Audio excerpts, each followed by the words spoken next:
Hi, I'm Chris Cravens, the artist at 10 Gables. Today I'm going to show you how to use a fun tool called a shot plate and your hammer to use up your silver scrap in your collection to make cute little things like this to embellish your jewelry and metalwork pieces. So let's get started.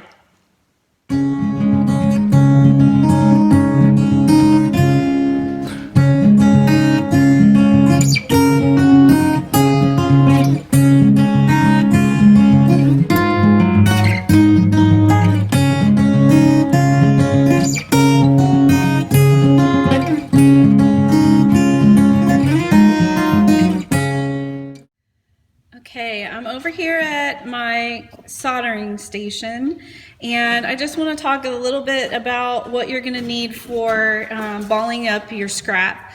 First of all, you need some scrap.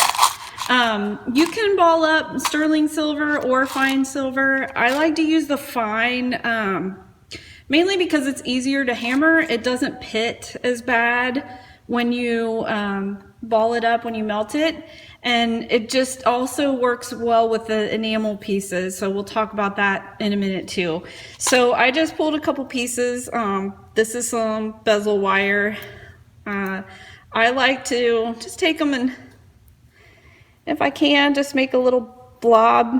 I'm going to show you the difference between these two when we melt them. This is a nice little piece of sheet.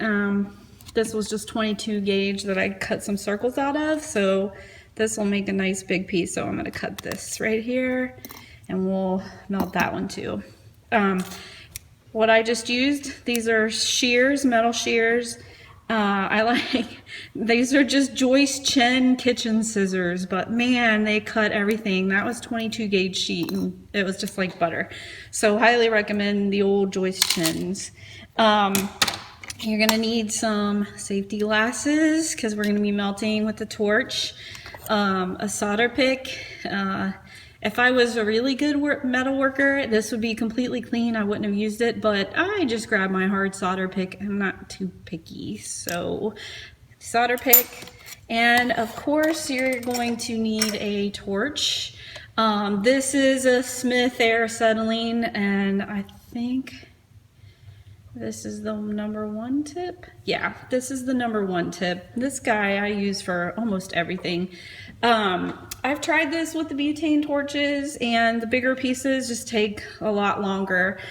Something that I do want to point out too, this little solder block, this is a vermiculite, and I only use this for fusing, so I don't want to flip it over so you can't and lose my pieces, but here's what I do. I just write on the side whether these are for solder or for fusing, and this works really well for me. So I'm going to go ahead and fire up the torch. What you're going to see me do is melt the metal, and if it tries to escape, you'll see me use this pick and push it back in place. So let's get started. All right. I like to crank it up. Here we go. And there it goes, melting already. And it naturally, the metal is like glass in that it always wants to form a ball. So there we go, there's our first ball. I'm gonna turn this off for a second and talk. So as this cools down, the bottom is going to flatten out because it's laying on this vermiculite block. If you're looking for well-rounded balls as elements like granulation and things like that, you can actually take a ball burr and drill into the surface of this or charcoal and create little round divots. When you do that and melt your scrap into it, you'll end up with a nice round ball. With the shot plate, I find it easier to have the flat bottom, so this works perfect. So let's go ahead and melt some more.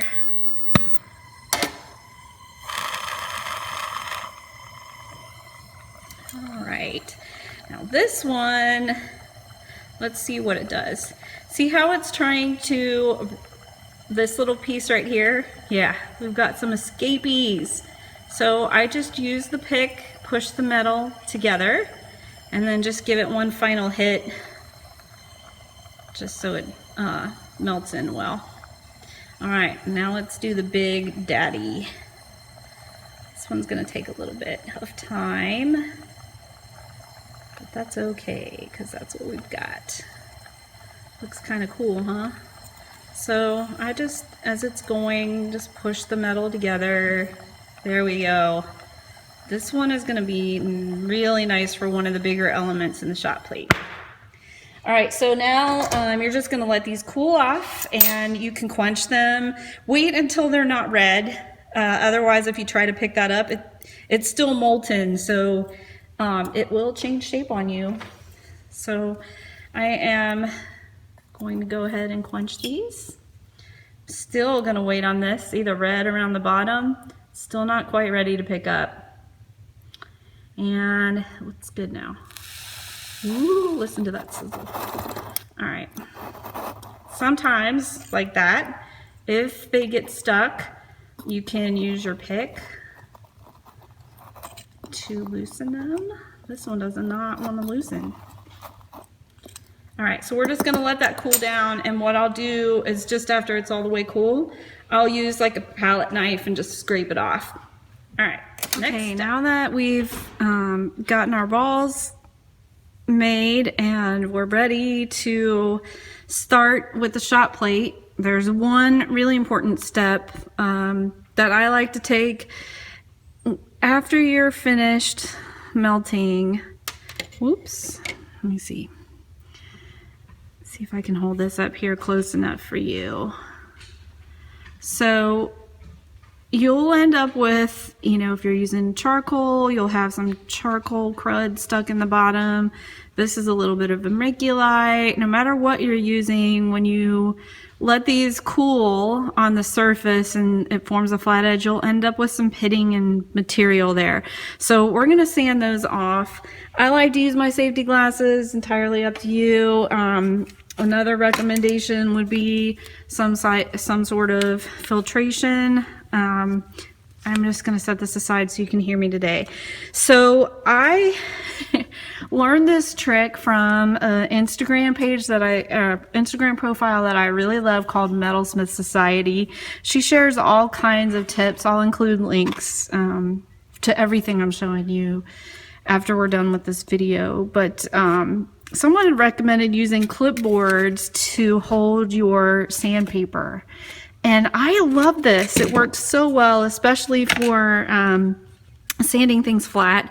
This is sanding cloth. You can use any kind of paper. I think this is P320. So this is basically equivalent to about a 600 grit sandpaper that you get, you know, the black sandpaper.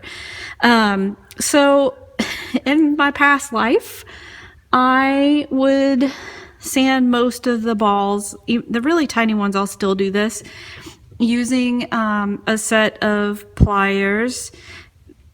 You just take your ball and put the gritty side down, hold the pliers on just like that, and then move that ball back and forth along the sanding paper. I like to pick it up a few different times just to turn it so that we get a nice smooth edge on the bottom. So there's the result. It doesn't have to be perfect, just get the majority of the grit off. So that's one way to do it. Another way to do it, which is genius, I learned this from Tanya Davidson. That's another one. She's on Facebook and Instagram. She's been metalsmithing for quite some time. Native American. She's just a sweet person. She put this out and I was like, oh my God, that's brilliant. This is a special double-sided, it's not exactly tape. You can use it like in your car. You put some on the dash and you can jam your phone up there and everything sticks to this. As you can kind of see, I put some bezels on here. I love this for sanding. So you set your piece down. It doesn't work for super small pieces, but for bezels and bigger balls like this, it would even have worked on that one. I'll do it on a smaller one here in a minute. You just put this down, press it, and go. And you can do your figure 8 sanding with this. This one, because it's so big, has a lot of crud. There we go. Perfect. And then your element just peels right off. It's really amazing. If this gets gross, like I've sanded, I don't know, probably 20 things on this so far, you can just wash this off and start over again. This back piece is, I had some acrylic stamps laying around, and this was like one of those stamp backers. If you have plexiglass, or not plexiglass, acrylic, that you're using for molds for your jewelry, just cut a small piece of it and use it. Again, I'll put links to the sticky tape and the real name of it, because I can't remember off the top of my head, on the video when I make it. There you go. Another one. Done. Okay, now that we have our balls, the bottoms all sanded and ready to go, I'm just going to set them over here for a second. It is now time to use the shot plate. So there's a couple tools that are must-haves and some that are really nice to have. So I'm going to just walk through them. Obviously, you need a shot plate. There are many suppliers out there offering these. I'm going to put a few links to those that I have bought them from and that I have friends who have bought them from, so you're getting good quality. This one here is from a company called Buffalo Rutland. He makes really cool stamps and obviously shot plates. You're gonna need a shot plate. I like to put mine on my bench block. This is just rubber to kind of deaden sound just a little bit. You can also put it on a leather sandbag, whatever. I like the metal underneath just for added stability. Put this on top. You can do it straight on the bench. I just find I get a better, easier result. An easier, better result when I do it this way, but it's up to you. You'll need a hammer. This is just a 2-pound brass mallet. I've beat the crap out of this thing. I think we must all have one of these hammers. Hardware store hammer will work. Anything. It doesn't matter if the backs of these things are smooth, unless you're planning on using them like for stud earrings or something. You may want to use a nicer hammer or surface. Just tossing that out there. I really don't worry about it too much. A nail set. This can be really handy after you're done hammering in. Sometimes they get stuck.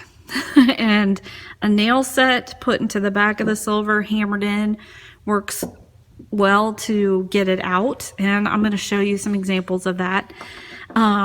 You'll definitely need an oil, some type of oil. So machine oil, 4-in-1 oil. I use this.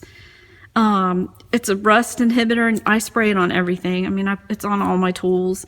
It develops a waxy film when it's done. I'm going to go ahead and just show you using it on here. I lost my little, little red stick that makes things very concentrated. I lost it. So I just spray a dab on there, and look, man, there's a ton, but that's okay. I'm just going to use this paper towel and just sort of pull it along.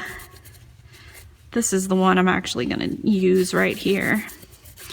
So we're going to watch this. I'm going to pull this back in a little bit so you can see how this stuff dries. Like I said, it's just an awesome thing for tools, and it doesn't, it just doesn't feel as gross to me as oil banging around in the drawer. So here we go. I'm going to put my shot plate down, and I'm going to go ahead and pick one of these balls up and set it in, and immediately there's a problem here. This piece of metal is way smaller than the end result. And I'm going to try to turn this so you can see on the side. even if I hammered that down, it wouldn't fill this cavity. So this one is not a good candidate for this design. So let's pull out a bigger one. This one is the one that I made from that piece of sheet. I'm gonna say this too. So like right here, this is just some crap from the melting process. It looks like some vermiculite. I would actually recommend cleaning that off a little bit before using this, but for the case of the video, I'm just going to use what I have. But I like to use this guy right here. This is a Dedeco, oh my gosh, I'm having a total memory blank. It's like a rubber wheel that has polishing compounds built in. Again, I'll put the link. I get these from Rio, and it will chew some metal off, I mean, in a hurry. So you just quick buzz, and that would just knock that crap off of there. You could also use a piece of sandpaper, sand it off.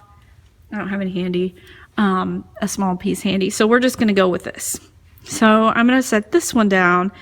Okay, looking at this one, it's a little big for that design. Might work better for this one. Definitely could work for that triangle. Even though it's not going out from the edges, I can turn it on the side and I see I do have plenty of metal to move there. Probably a little too big for these really tiny guys. So I'm going to go ahead and let's make a triangle today. So I'm gonna pop him in here. Now, with the hammer, you wanna just take the hammer and give it a few good whacks until it fills in.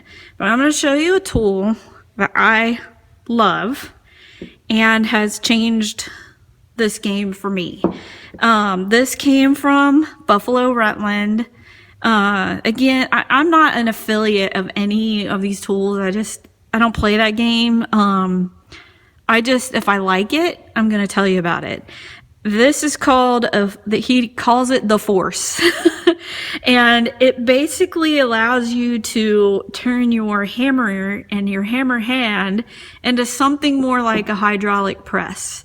So that's another thing too. If you have a hydraulic press, you can use these shot plates in your press and then use a force, a hydraulic press force end, and push this down with that.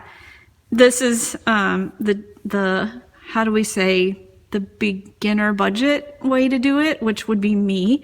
And I can't see myself doing it any other way. I love this. So you take the force, set it right down on that metal, and then I'm gonna hammer.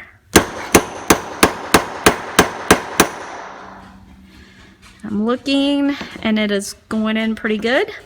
Just gonna give it a few more good whacks.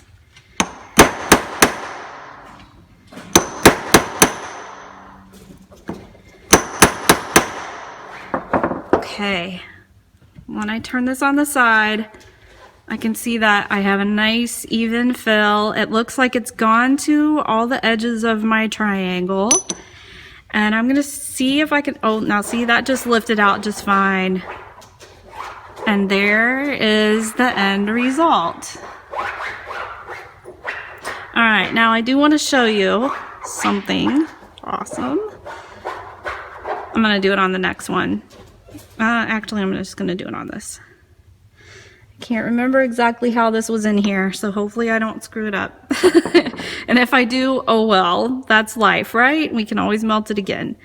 So using the nail set, let's say the sucker was stuck in here, or I knew I wanted to clean it up with my flex shaft.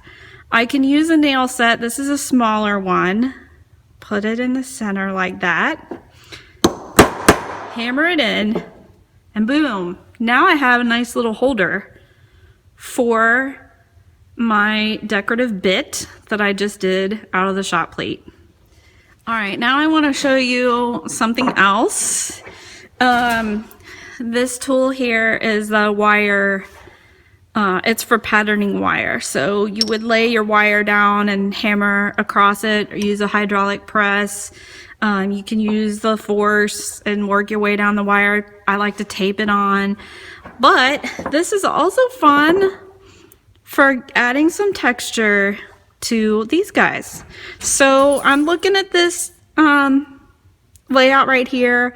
Obviously I don't have enough for a full leaf, but look at these little grape things. I think that might make a cool texture. So I would lay that down just like that.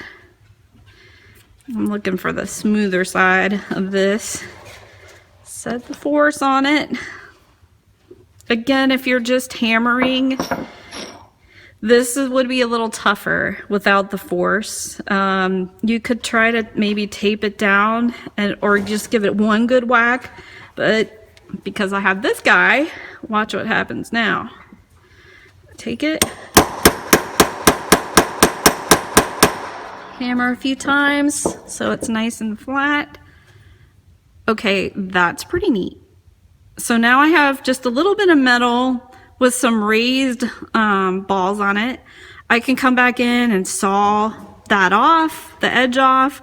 I could file it away. I could just layer something else on top of it. These just make fun little embellishments. Now, I think that's all I want to show you now. Yeah.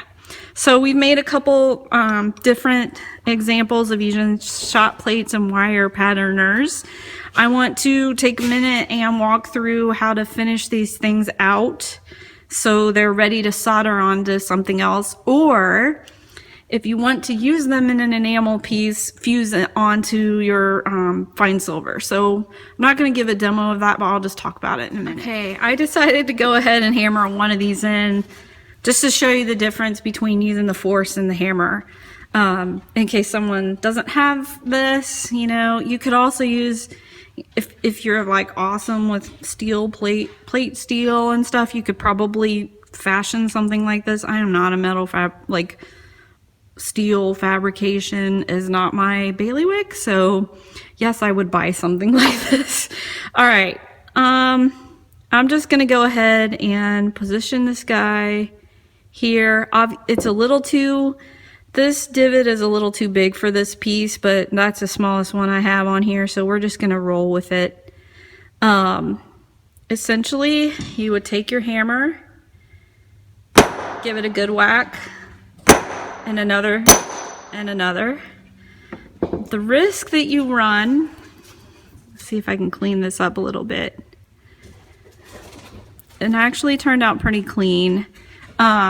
With using a hammer, is this piece moving around, hopping out of the hole, the shot that you're trying, the design you're trying to put the shot in.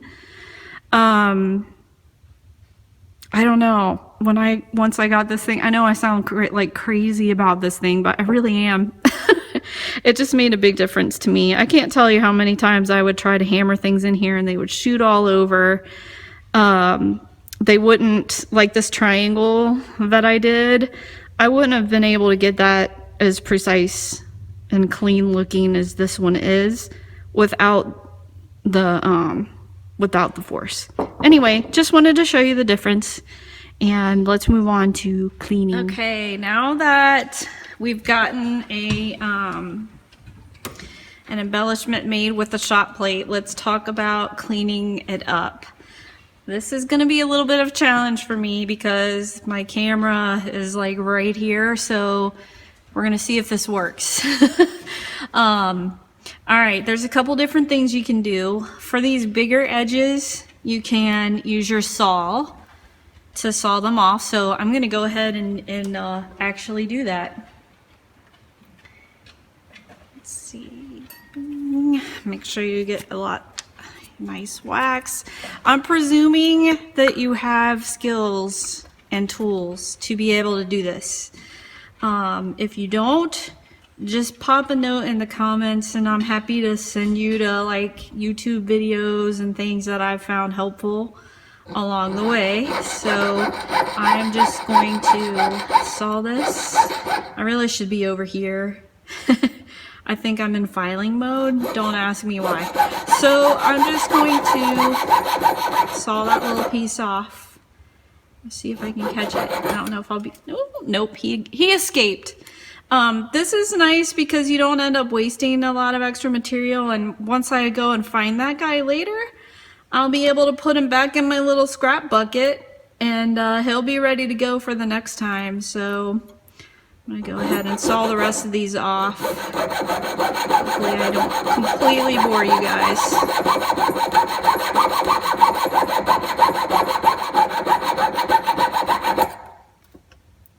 Actually, I'm gonna leave this one on because I want to show you another option. No, I'm not.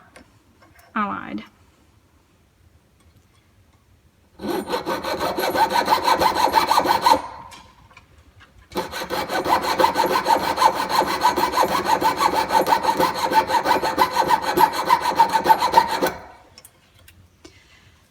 Okay, now that those are sawed off, I have a couple of different options. I'm going to try to lift this up closer so you can see. So, you know, my edges are okay. They're not perfect. I want to clean these up and blend them in more, just so this piece looks like it was completely solid. I don't want this little lip on the edge. So there's a couple things I can do now. Oh, sorry about that. Millie's a little nervous. It's raining. I can use files. So this is just a number 2 Swiss cut file. Here we go on the edge. And you can just file this down by hand. This is one way to do it. I like filing. It's kind of relaxing to me. It's looking like it's cleaning up pretty good. Just bring it down just a little bit. There we go. And then I have there's just a little bit of a curve here. So I'm just gonna go around and make that curve. There's one here too, but I'm going to show you another way to do this. So I'm using just a flat file. Another thing you can do is use the flex shaft and the rubber polishing wheel. I remember what it was called, or silicone. Gosh, Chris, silicone polishing wheel. Again, I'll put a link out there for these. If you do decide to do this, you definitely want a mask. I'm not going to put it on so you can hear me, but I can't stand like this stuff blowing in my mouth because it will. So a trick, because these do get hot as you're polishing, is to use the nail set like we did where it was coming out. When I took it out of the shot plate, and we're gonna put it back in. I could put this back in the shot plate, but I'm gonna be lazy. And this is just an anvil on my bench pen. This is just a piece of leather. I have these little scraps laying all over the shop. I use them for everything. So I'm just gonna lay this down, set the nail set back in its hole. I'm gonna use this hammer and just give it a good whack. So now this is on really well. You could use dopping wax if you wanted to do it that way, and a dop stick, but I'm cheating. Now this part is going to be a little challenging, like I said, because of where my camera is. So I'm going to try to move my pedal. This is like a game. I should have set this up before I turned it on. And then I just like to hold this steady in my bench pen like this when I'm working, just so this piece isn't flopping around all over. And then grab the flex shaft, and let's see, I think this is the side yeah, that's the saw cut side. Here's one that's like kind of jacked up.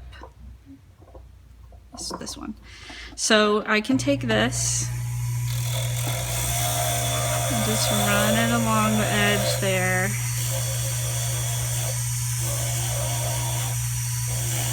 Clean up the work that way.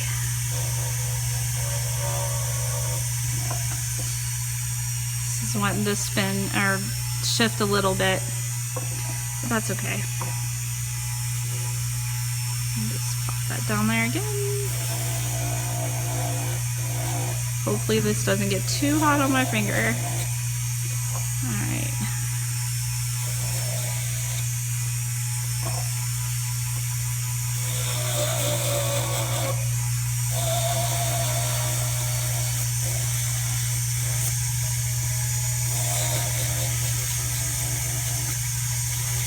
You don't want the RPMs super high when you're using these things. I like to really watch what's going on. Like I said, I'm just trying to get rid of this little lip and the lines.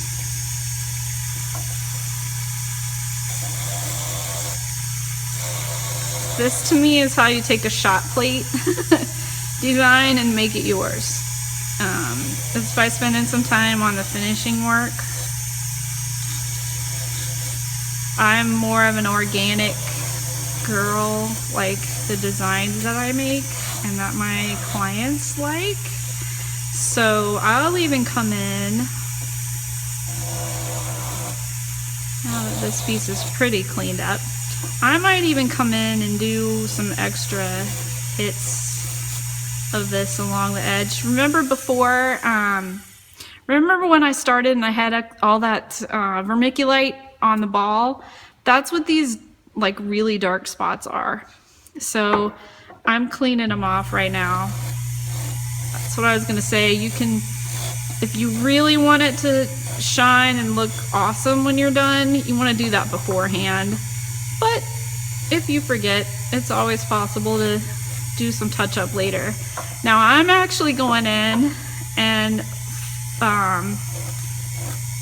knocking these corners down a little bit more because I want to.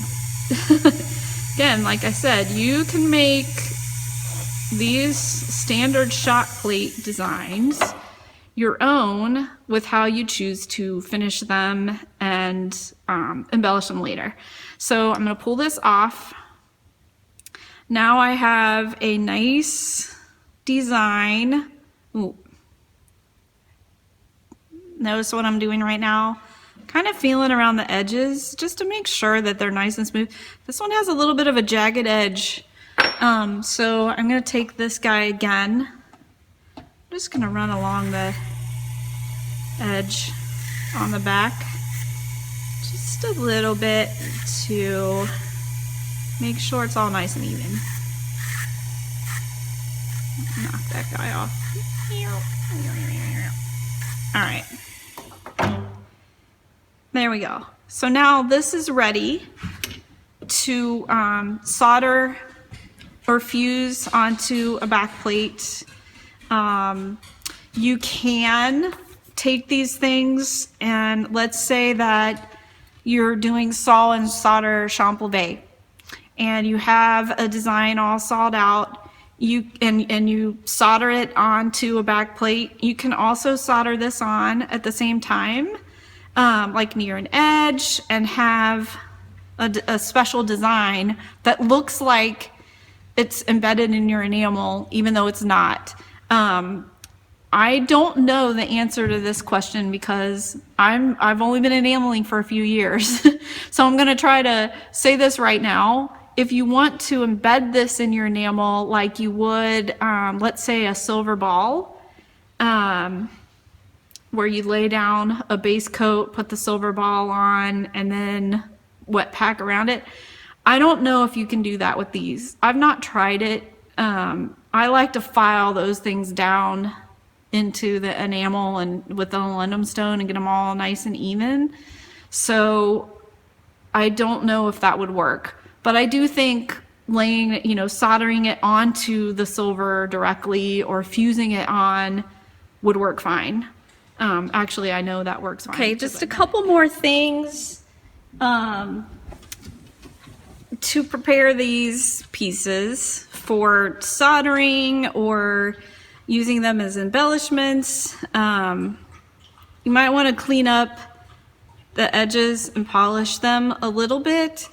I don't spend a ton of time on this because sometimes I like to just get it onto the back plate and then work with the tools that I have to polish. But the edges on this one are pretty high. So there's a couple of different ways to go about this. I can use a little piece of sandpaper, which I have handy now, and just, you know, lightly sand the edges there. This is the same grid I was using before. I use this for everything, really.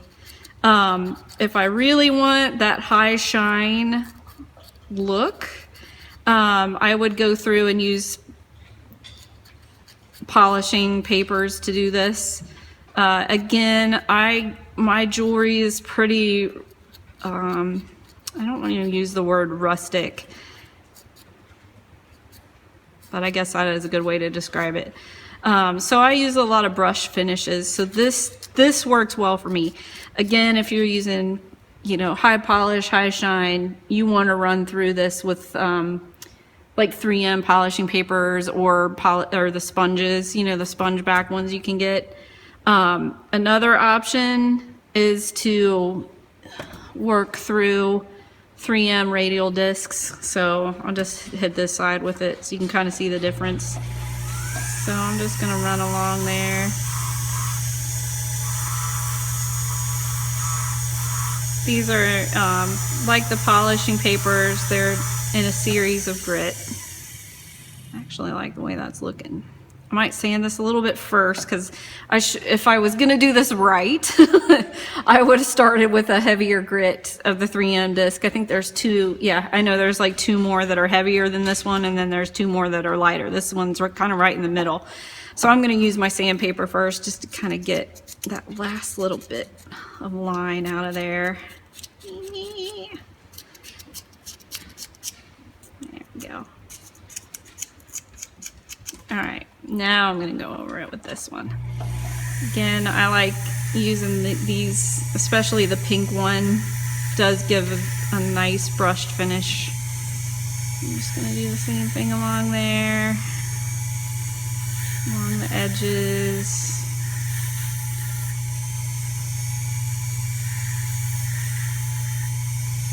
Here, and then the center part, there's some crud in there just from, that's probably more of that vermiculite from the beginning.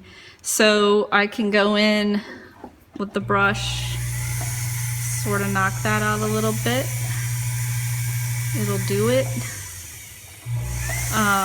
Better option would be to go downstairs with a brass brush.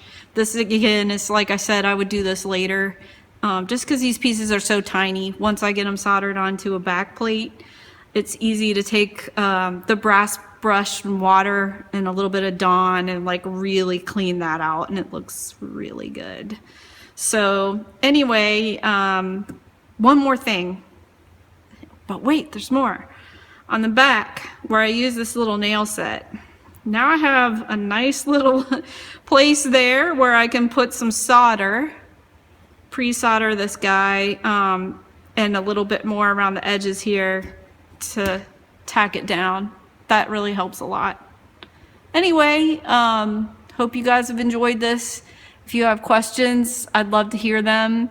I'm sure that there are people out there that have even more input on how to use these.